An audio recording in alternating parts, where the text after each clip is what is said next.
Bom dia, irmãos, graça e paz.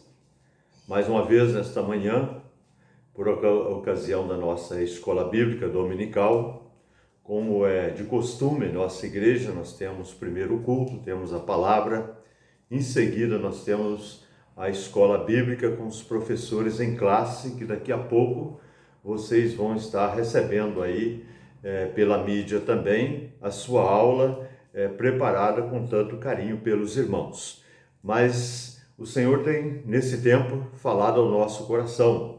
O que nós temos percebido que há uma grande indagação a respeito do que está acontecendo em nosso tempo, dessa epidemia, dizendo, as pessoas perguntam o que Deus pensa sobre isso, ou o que vai acontecer, por que Deus está permitindo essas coisas acontecer.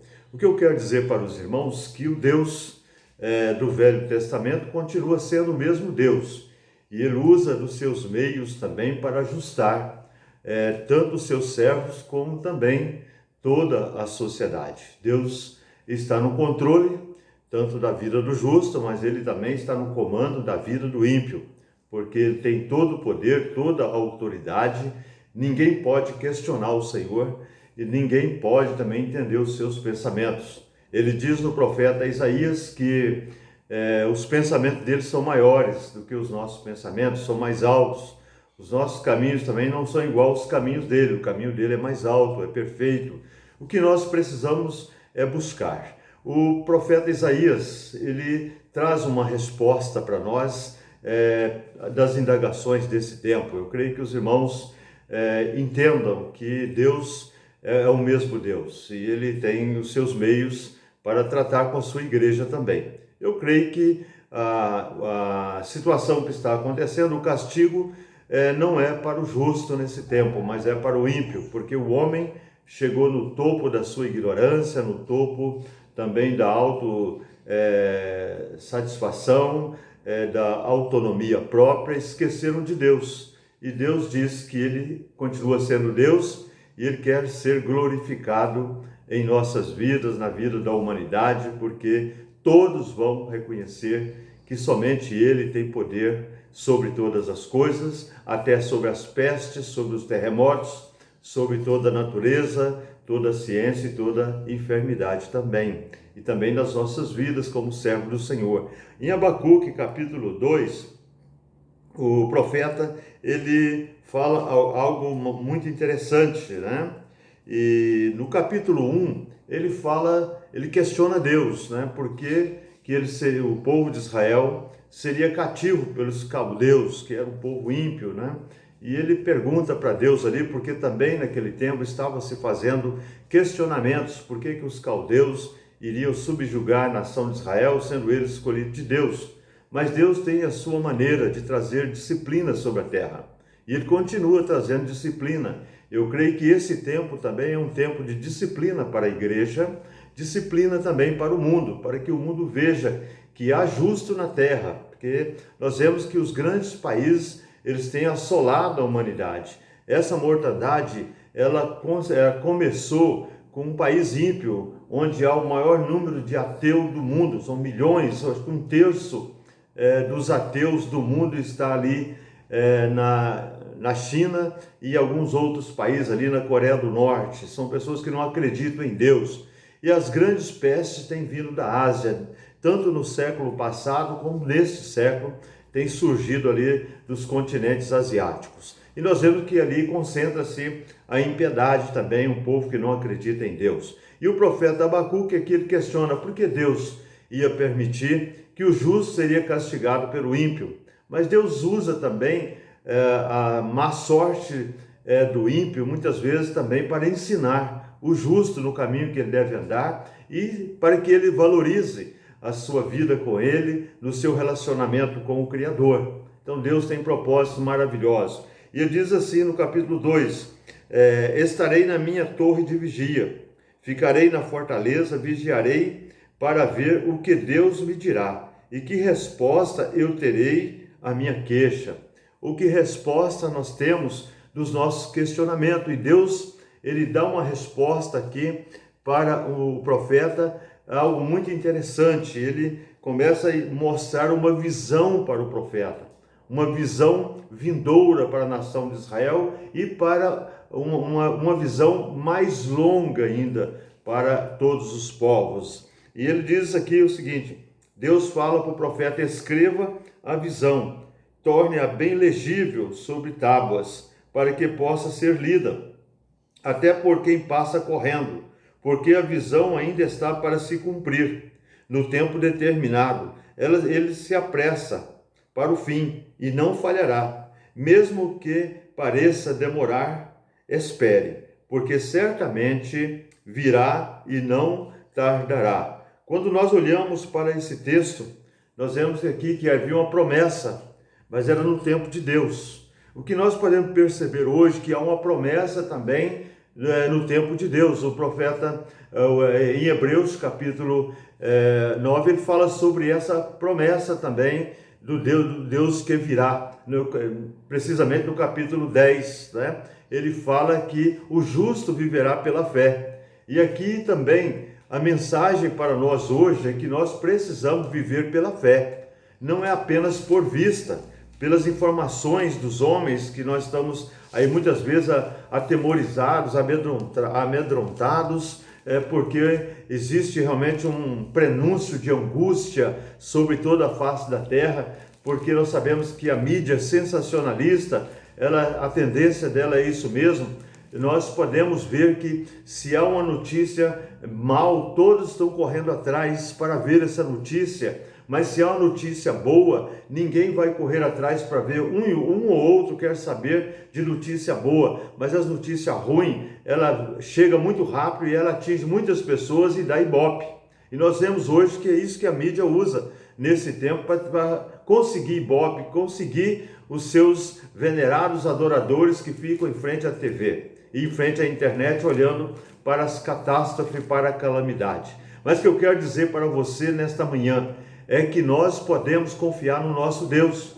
Nós vivemos pela fé, nós não vivemos por vista, nós não vivemos por aquilo que nós presenciamos dia a dia no nosso viver. E aqui ele diz que mesmo que pareça demorar, irmãos, nós precisamos dar uma olhada para o futuro.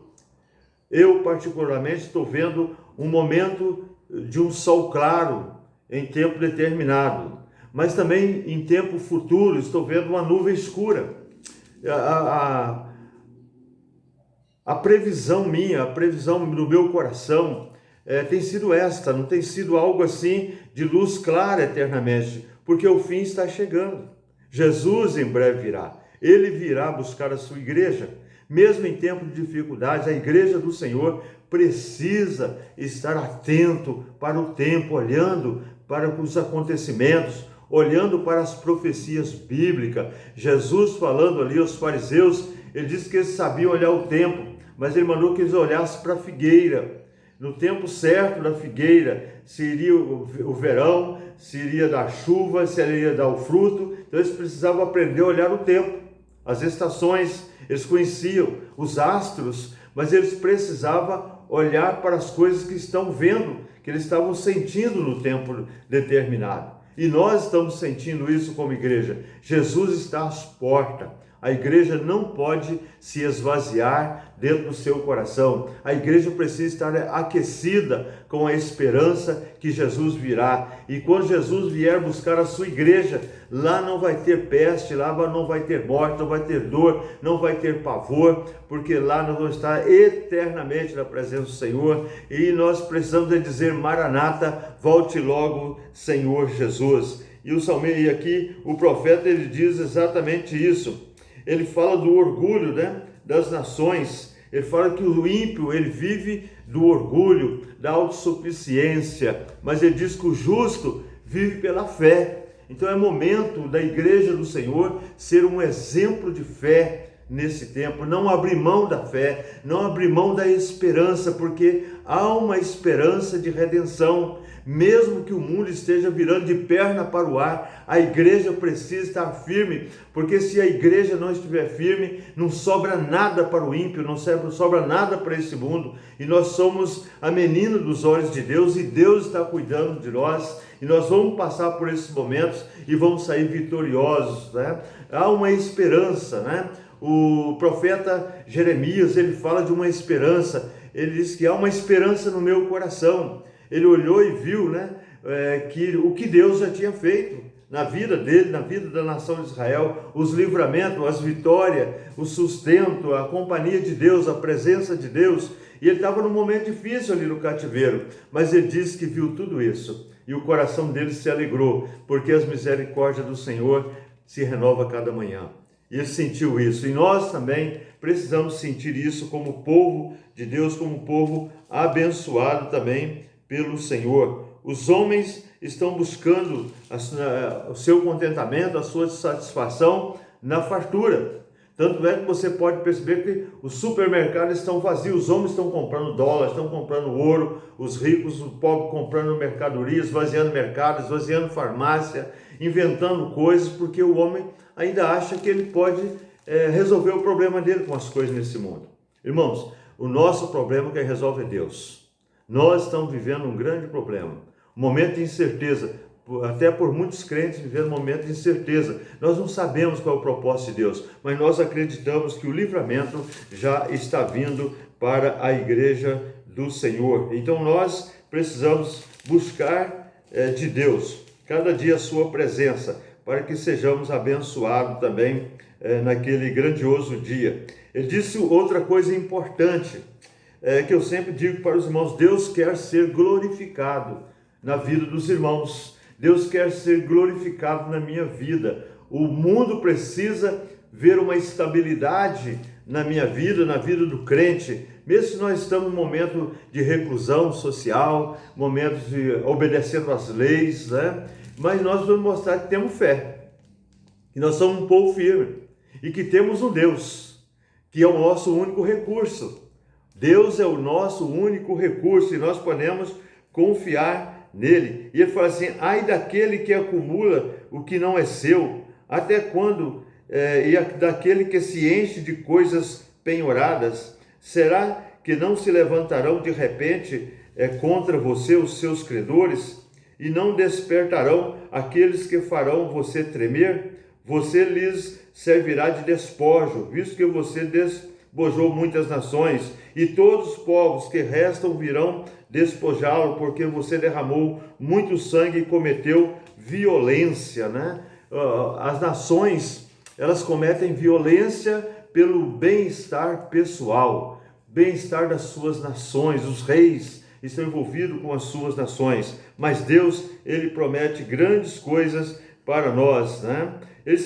Naquele dia, porque a terra, como nós dizemos, a terra se encherá da glória do Senhor. E aqui Abacuque diz assim, no verso 14 do capítulo 2, porque a terra se encherá do conhecimento da glória do Senhor, como as águas cobrem o mar. Irmãos, Deus vai ser glorificado na vida da igreja, da vida do seu povo, e o mundo vai reconhecer que nós temos um Deus que é o Criador dos céus e da terra, porque nós estamos firmados no nosso Deus e nós temos o conhecimento de Deus nas nossas vidas. Que nós possamos sempre ficar firmados em tempo de luta, em tempo de tempestade, precisamos confiar no Senhor. Os discípulos, quando estavam ali no barco, que estava indo a pique,